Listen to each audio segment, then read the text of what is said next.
Kenapa sih lo tertarik dengan inovasi ekonomi gitu? Iya, sebenarnya jadi background saya sebenarnya engineer ya. Kita sama-sama engineer ya Mas. Kalau lu dari teknik informatika, lo ternyata inovasi di negara besar.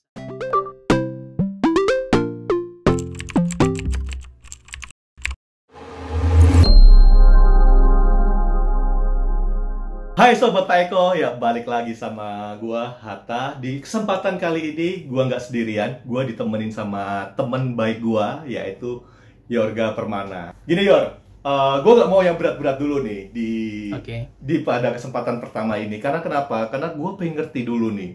Kenapa sih lo tertarik dengan inovasi ekonomi gitu? Karena gua tahu lo, S1 lo itu jurusan manajemen rekayasa industri, bener nggak? Ya, benar.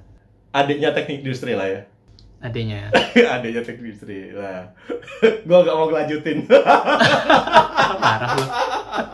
Gua gak mau lanjutin. Bercanda aja lagi, oke. Tapi sekarang di ITB udah gak ada loh itu jurusan manajer rekayasa industri. Loh, kenapa Yor? Ganti nama dia, jadi manajer rekayasa doang. Was. Jadi udah gak ada jurusan gua. Udah gak ada jurusan lo, oke. Nah, terus dari manajemen rekayasa industri, Yorga itu kuliah S2 ya lo, di Innovation Science lah. Di sini lo udah mulai shifting nih. Kalau gua lihat ya, mulai shifting ke inovasi ekonomi, dan saat ini juga lo lanjutin PhD lo ke ekonomi geografi ya, ekonomi geografi lah. Gue pengen ngerti nih, kenapa sih lo punya passion ke innovation ekonomi itu? Oke, ya salam kenal semuanya, para pendengar atau penyimak Pak Eko. Oke. Pak Eko, lapak ekonomi. Oke, gue jadi ingat McDonald kalau Pak Eko tuh, paket ekonomi, enggak ya? Paket ekonomi. Oke. Iya, sebenarnya jadi background saya sebenarnya engineer ya. Kita sama-sama engineer ya Mas. Kalau lu dari teknik informatika, lo informatika bener kan?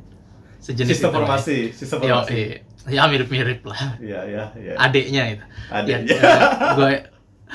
Gue ini adiknya teknik industri. Jadi lo engineering management itu kan sebenarnya dia spin off di ITB dari teknik industri, yang mana dia banyak bicara tentang peran inovasi dalam perusahaan. Jadi ketika teknik industri banyak bicara tentang operasionalisasi atau produksi, tapi bagaimana siklus sebuah pabrik atau sebuah industri ini kan juga tidak hanya melakukan hal yang prosedural, economic of scale, tapi juga di satu titik dia harus memetakan produk baru, atau bahasa lainnya inovasi gitu. Nah, waktu S1 itu saya kebagian tugas akhir tentang bagaimana berinovasi dalam konteks UMKM. Jadi dulu biasalah mahasiswa masih idealis, ingin menyelamatkan UMKM, datang ke suatu desa, pengabdian masyarakat, bagaimana melihat potensi desa tersebut. Waktu itu saya ingat singkong ya, terus dimodifikasi jadi semacam dodol ya, makanan khas tradisional Jawa Barat gitu. Terus kita melakukan branding dan lain sebagainya. Jadi semangatnya bagaimana inovasi ini bisa mengelevate atau meningkatkan UMKM biar naik kelas gitu. Tapi ternyata nggak cukup sampai sana. Ternyata ada masalah. Ternyata urusan inovasi, urusan pengembangan produk ini nggak cukup jika hanya dilihat dari kacamata organisasi yang kecil, UMKM lah dan lain sebagainya. Kalau kata Esther Duflo itu pemenang Nobel Ekonomi, dia bilang entrepreneur tuh sesimpel itu sulit gitu. Jadi banyak UMKM atau usaha kecil yang sulit untuk memiliki mental entrepreneurship, ya sesimpel menjadi entrepreneur itu sulit, berinovasi ini sulit gitu. Makanya akhirnya saya mengambil studi master, karena saya ini akademisi ya, ingin jadi dosen sejak awal, ingin jadi peneliti. Saya ingin melihat kacamata inovasi ini dari sudut pandang yang lebih luas gitu. Ternyata memang inovasi ini nggak melulu soal organisasi yang mengembangkan produk baru, tapi bagaimana ini juga harus kita lihat dari kacamata sebuah negara gitu.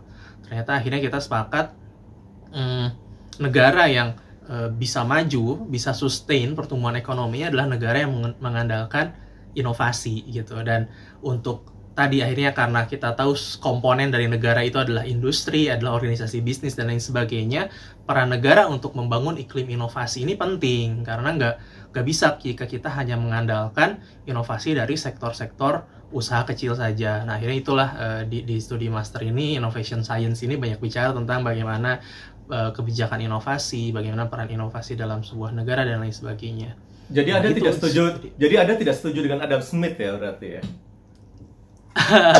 Jadi ya kita balancing lah ya, maksudnya hari ini kita harus selalu bisa berada di tengah karena moderat itu adalah selalu menjadi pilihan yang paling bijak hari ini ya. Iya. Apalagi di tengah populisme yang tinggi, kiri ekstrim, kanan ekstrim itu bukan dua pilihan yang cocok, tapi begitu juga dalam ekonomi. Saya selalu melihat di satu sisi betul peran pasar bebas, peran private itu penting, tapi di sisi lain juga ada peran negara yang tidak bisa diabaikan. Misalkan kalau kita baca bukunya Entrepreneurial State-nya Mariana Mazzucato, ternyata favorit kita lah ya. Kalau kita lihat, misalkan ini contoh aja, ada bukunya Mariana Mazzucato, judulnya Entrepreneurial State ya.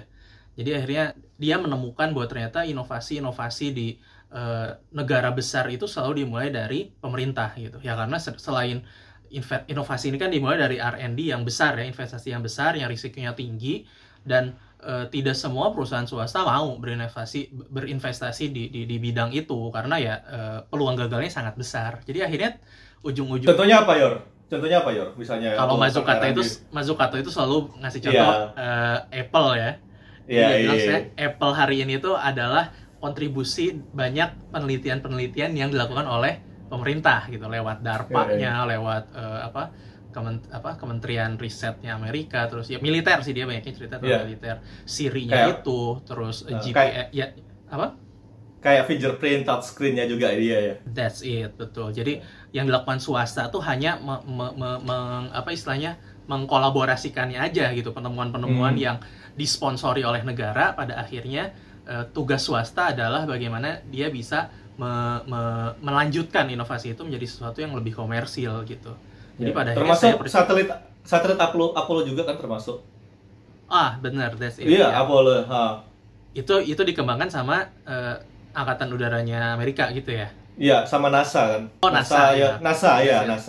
Ya, jadi di sana pada akhirnya studi master saya banyak bicara tentang salah satunya peran negara dan bagaimana ternyata sistem inovasi ini adalah sistem yang dibuat bersama oleh seluruh pihak di suatu unit of analysis ya, entah itu negara, lokal, atau ya ekosistem yang sifatnya klaster kecil gitu. Itu banyak peran di sana.